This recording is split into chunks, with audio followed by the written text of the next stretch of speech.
John Abraham for coming and honoring me.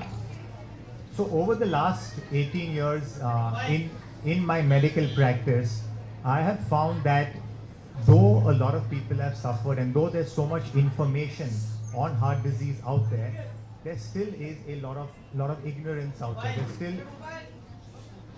There still is a lot of ignorance out there. And today actually we live in an age of the alternative facts, that term has become popular.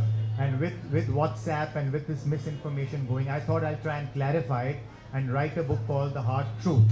The idea is to educate the readers, plus to remove fear from the minds of people with heart disease that now their life is over if they've suffered.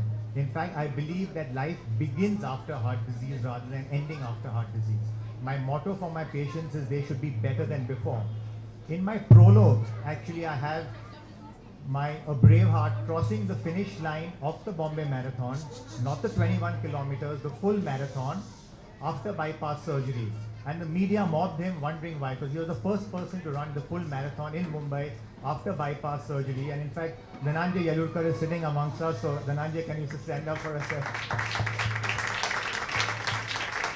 So since then, he's gone on to run Berlin, Chicago, New York, and a number of other full marathons as well. So basically, I wrote the book to dispel myths around the subject, to give confidence to people that life begins after heart disease and doesn't end after. So that's the reason for writing.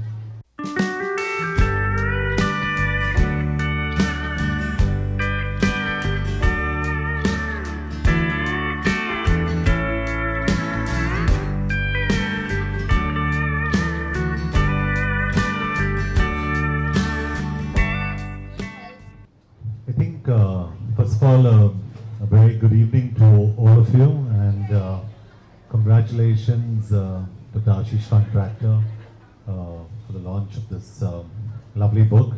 I think health for me, I've always said is, being an actor, you're not just a model, you're a role model, and it's very important to lead by lifestyle. And for me, I wake up really early in the morning, embarrassingly early, and sometimes I don't know what to do, but I wake up at 4:30, I train, my day begins by 6:30, 7 o'clock, and I usually sleep by 9:30, that's pretty early because I have my dinner early in case I'm not working.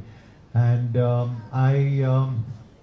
it's something that's very important, especially for the young kids out here that are very impressionable, and everyone at large. I don't drink, I don't smoke, I've never done drugs, and I think it's something that I don't scream out about, but I think somewhere down the line it's helped me in my lifestyle. And I think good health is about good food, a good exercise routine, and good sleep.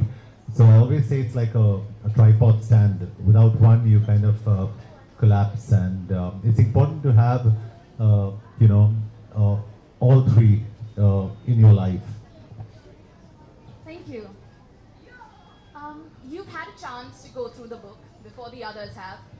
Was there anything that particularly stood out for you that you'd like Dr. Contractor to elaborate on, to clarify, to speak about?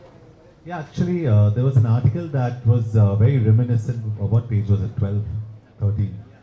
There was an article that was very, one of the chapters on risk factors that was very reminiscent of something that happened in my life. And here it says that, here it speaks about, your doctors keep telling me to quit smoking, but look at my uncle Dinshaw.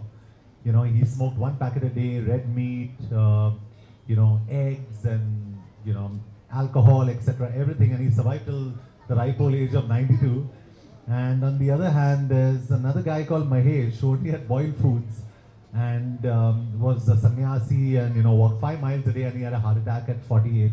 And Aashish, this actually happened I experienced this with my father's 2 best friends.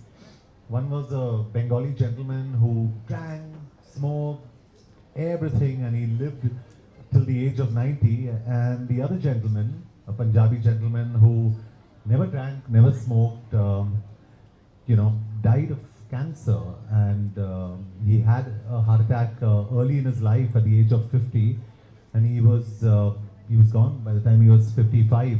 So don't people ask you this very often, that what is smoking and drinking and a crazy lifestyle got to do with? And look at these people; these are examples out here.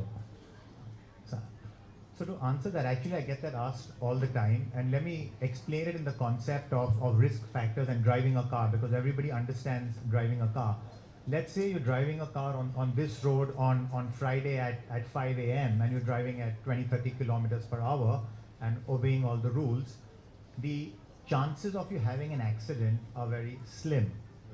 But let's say instead it was 5 o'clock in the evening on a Friday, there's lots of traffic, you're driving really fast, you may be talking on the phone while driving, you've had a drink or two, there's water on the road, the chances of you having an accident increase. So, sort of drinking and driving, talking on the phone, speeding, rash driving, they're all risk factors for having an accident. But it is possible that sometimes people drive crazily and nothing happens, like the Bengali gentleman your dad knew, who sort of did everything wrong and still survived. Absolutely, yeah. And sometimes you do everything right, you're driving carefully, and you still have a problem. So that's 5% of the people do everything right and still have a problem, and there are 5% of the people who do everything wrong and they don't have the problem. The rest of us fall in that 90%. So things like cholesterol, blood pressure, adequate sleep, exercise, all of those are the risk factors which really lead to heart disease. And the more we keep it under control, the less the chance of us having a problem. What are the symptoms of a heart attack, and what immediate emergency steps can we take?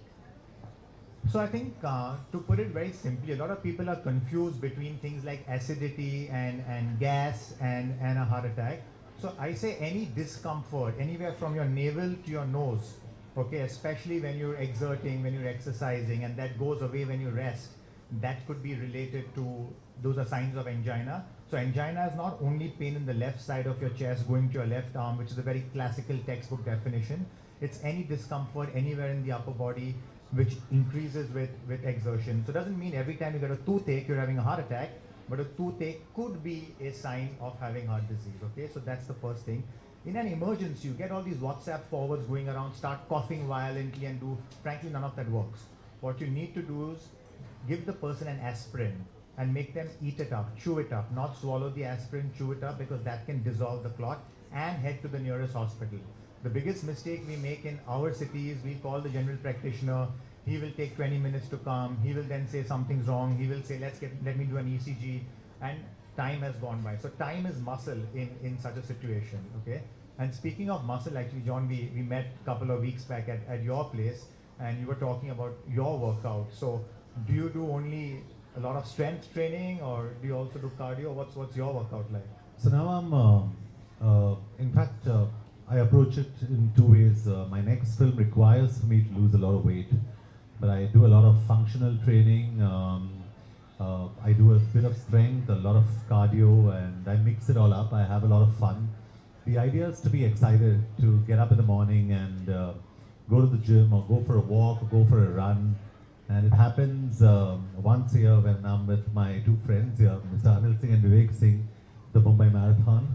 When we wake up in the morning, but on a regular basis, I love waking up and I love shocking my body, and I just enter the gym and I don't tell myself what I'm going to be doing today, and I start playing around. It's like a child in a candy store, and it's really romantic and it's beautiful, and you're all alone with the weights, and and it's how you approach it and how you see it. And I've made this, and I tell a lot of people this, Aashish.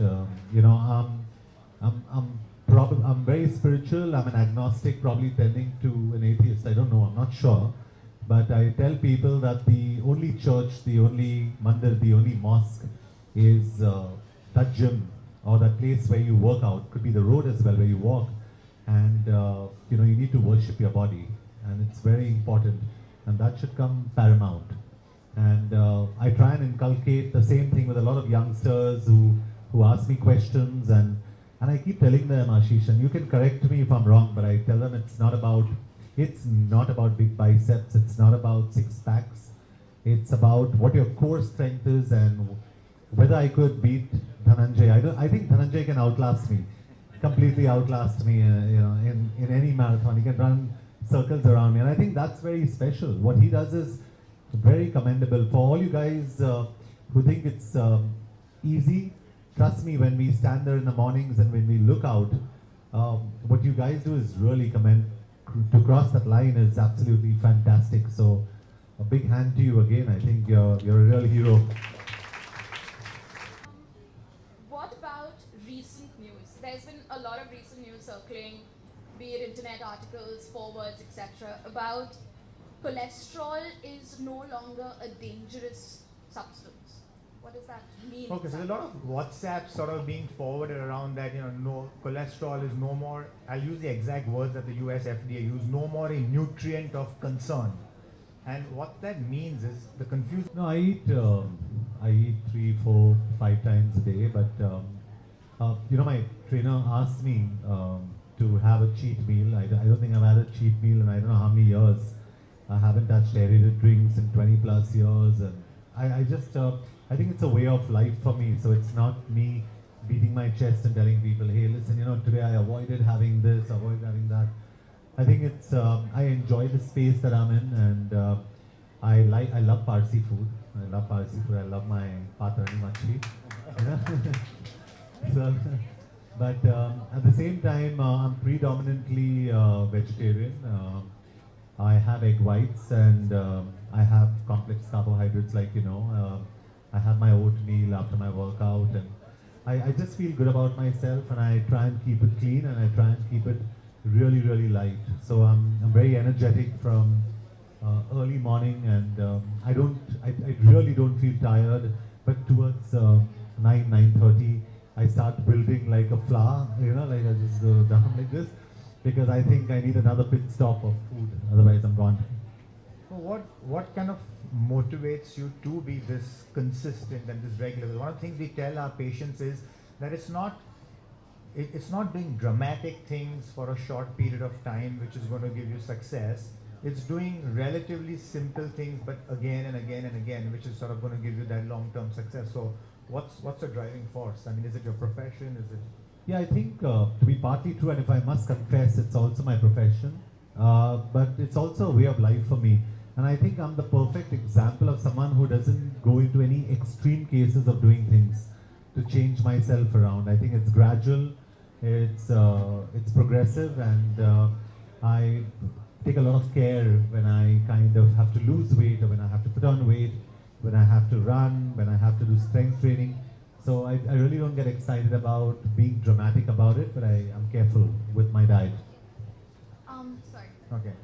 We're closing it at about 6:40. Okay. May I open the floor up to questions? Okay, so actually before, you'll find this question, right? Yeah, absolutely. So, but before we sort of open up the floor to questions, and while I just want to say a few thank yous. I want to thank my friend Mark. Where's Mark from?